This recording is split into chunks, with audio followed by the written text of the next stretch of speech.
Je m'appelle Angélique Ipulu, je viens de la République démocratique du Congo. Mon organisation s'appelle Ligue pour le droit de la femme congolaise, LDFC en sigle. Ma vie à moi, oui, ma vie à moi, je suis une femme de plus de 50 ans. J'étais mariée, j'avais 3 enfants dans mon mariage et après j'ai divorcé. Et quand je me mariais, j'avais déjà mon bac. Et mon mari n'avait pas voulu que je continue les études ou que je travaille.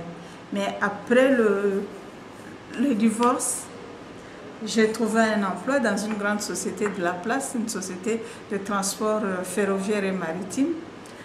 Et quand j'ai commencé à travailler, je me suis fait inscrire à l'université. J'ai commencé à travailler la journée et le soir, j'allais à l'université.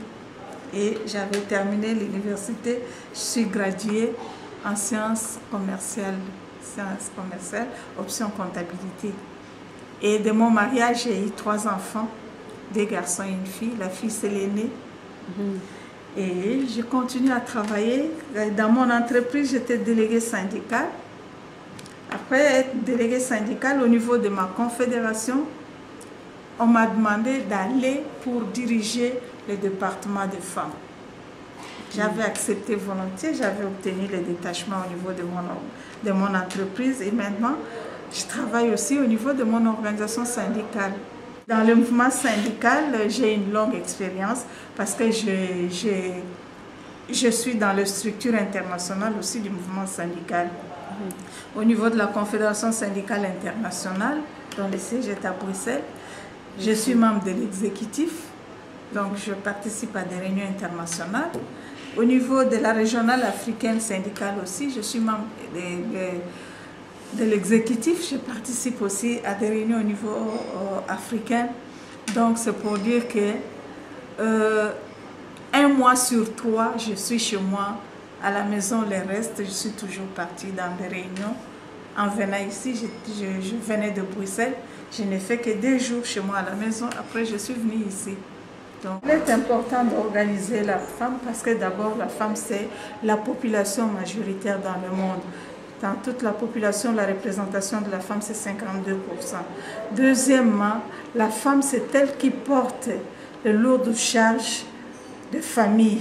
En tant que mère, en tant que travailleuse, en tant que ménagère, elle a une lourde charge. Et troisièmement, dans nos pays sous-développés, la femme subit beaucoup de violences. Alors elle est des fois triste et il faut être près d'elle pour l'encadrer. Voilà pourquoi nous pensons qu'il est important d'encadrer les femmes pour leur apprendre leurs droits, leur dire comment elles doivent vivre, comment elles doivent se comporter, comment elles doivent soutenir et aménager leur famille. Est-ce que tu peux expliquer la structure de l'organisation, en particulier l'organisation de la femme vendeuse?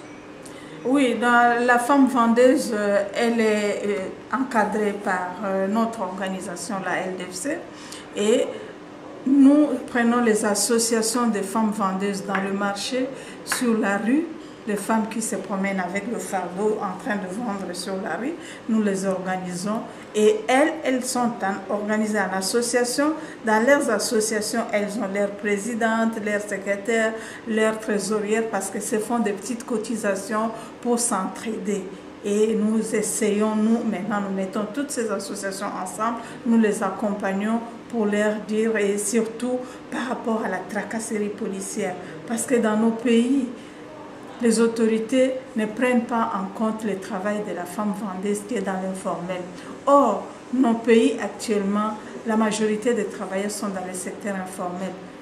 85-90% des travailleurs sont dans le secteur informel.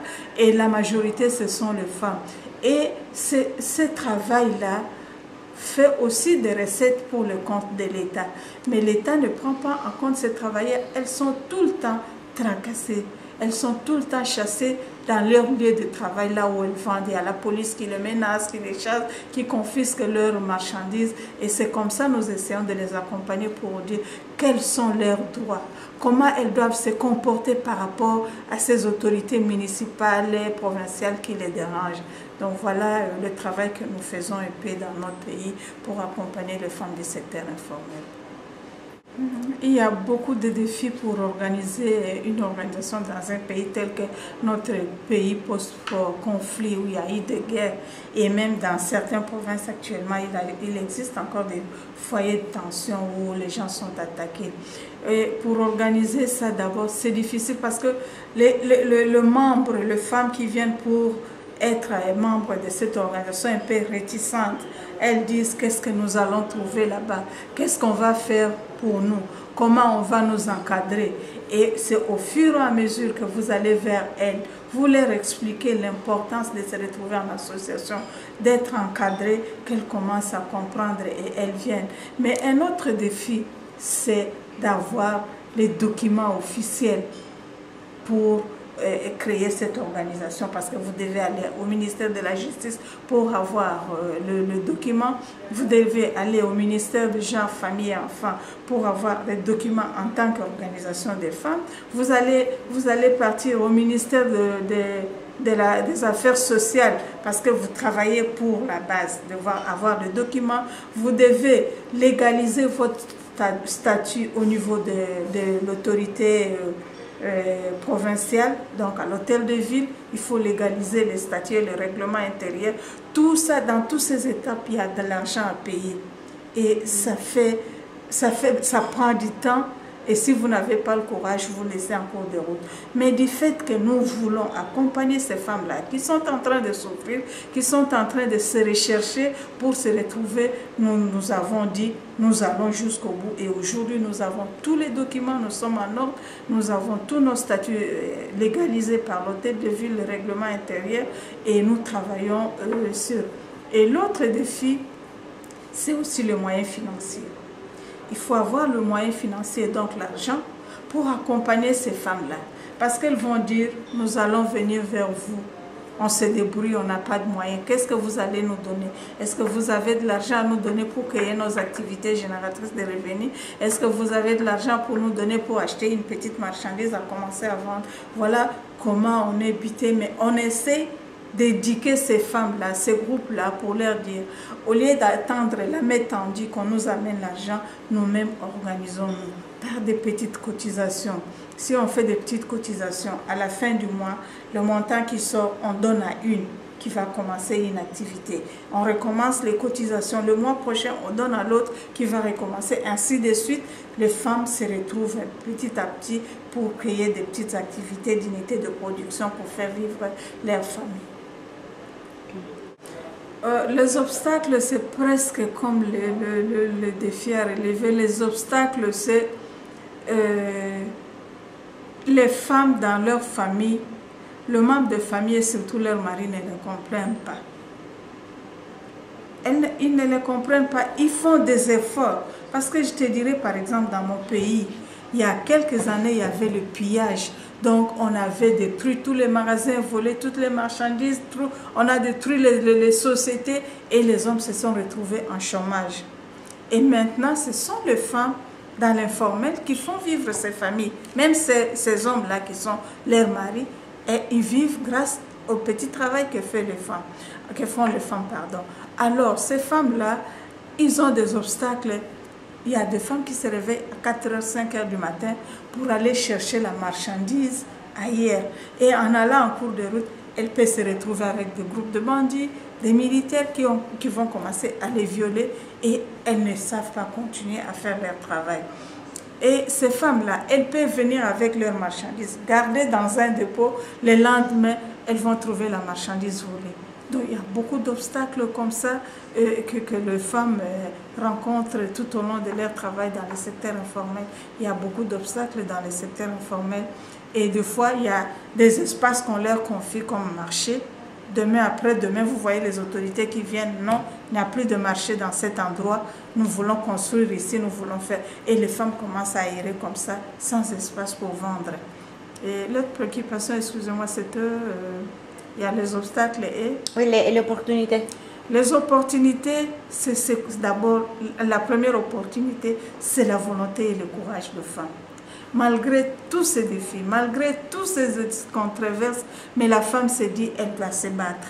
Elle doit se débrouiller, elle doit vendre, elle doit faire son travail dans le formel pour faire vivre sa famille. Elle ne veut pas être mendiante pour aller quémander n'importe où, mais elle veut elle-même travailler pour se retrouver. Et ça nous encourage, ça nous donne beaucoup de courage. Quand on voit les femmes engagées comme ça, elles se disent, aujourd'hui ou jamais, nous devons nous engager dans notre travail. Oui, l'organisation des recycleurs dans notre pays, nous avons des décharges, par exemple, au niveau du capital éparpillé.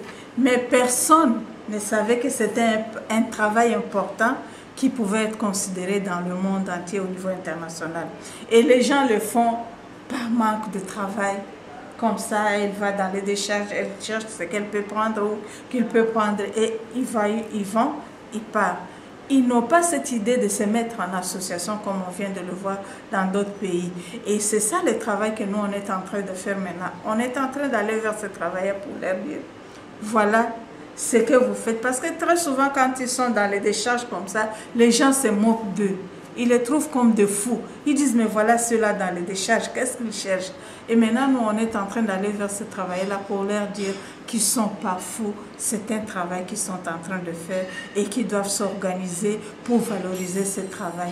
Et nous sommes jusque-là au niveau de cette étape-là de la sensibilisation pour faire voir à ces travailleurs-là que c'est un travail important qu'ils font et que c'est un travail qui a de la valeur. Ils doivent s'organiser en association pour que ce travail soit connu au niveau de notre pays. Est-ce qu'il y a une organisation en ce moment de recycleurs?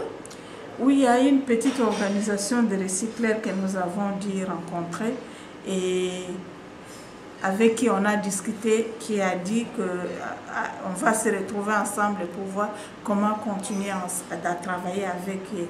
Donc jusque-là, nous avons déjà découvert des organisations de recycleurs dans notre pays, au niveau de la capitale. Est-ce qu'il y a beaucoup de femmes qui travaillent? La majorité, c'est des femmes. Aussi? La majorité, ce sont des femmes. Bon, écoutez, nous, personnellement, en tout cas, moi, je ne pensais pas que dans le monde, il y a des gens qui s'organisent dans ce domaine et qui sont... Mais comme nous sommes affiliés à StreetNet, on travaille avec StreetNet sur les vendeuses de riz et de marché. Et StreetNet nous a demandé, est-ce que ce n'est pas possible que je puisse représenter StreetNet au niveau africain à côté de Ouïghours. Et j'avais posé la question de savoir c'est quel travail, c'est pour faire quoi. Et j'ai eu des explications. J'ai accepté volonté de m'engager et c'est comme ça qu'on a commencé ce travail-là. Oui, l'autre secteur que nous allons encadrer, c'est... Nous avons au sein de notre organisation un centre de formation. Nous formons les jeunes filles qui ne vont pas à l'école dans la couture et l'esthétique, donc le maquillage, la manuculerie, tout ça. Nous avons un centre de formation que nous avons créé et c'est la première année que nous venons de commencer la formation avec les jeunes filles mères, les jeunes filles désœuvrées, les jeunes filles abandonnées qui ne vont pas à l'école. Nous les prenons pour les former afin qu'elles puissent avoir un métier après la formation pour qu'elles ne soient pas des filles de riz comme ça, mais qu'elles soient des femmes de demain et qui ont une formation. Et l'alphabétisation aussi. Donc apprendre aux jeunes filles à lire et écrire. Combien de membres est-ce que tu avais à l'organisation? Bon, jusque-là, au niveau de notre organisation, nous avons 2500 membres. L'avantage d'abord, moi, ça me réjouit d'être en face des femmes qui sont ignorantes, qui ne connaissent rien et que moi je connais un peu, je leur transmets les connaissances que moi j'ai. D'abord c'est ça. Le deuxième avantage, c'est les contacts comme ça.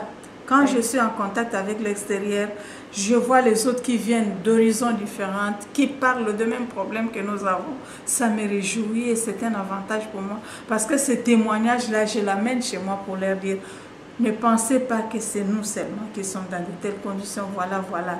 Et l'autre avantage, c'est aussi, dans le cadre de ces contacts-là, les connaissances que je prends avec vous. Ça peut apporter un fruit demain, ça peut apporter un plus demain, parce que vous direz, voilà, dans tel pays, il y a telle organisation, on a tel besoin. posons la question, est-ce qu'elles peuvent s'intéresser à telle activité ou à telle chose? Tout ça, ce sont les avantages.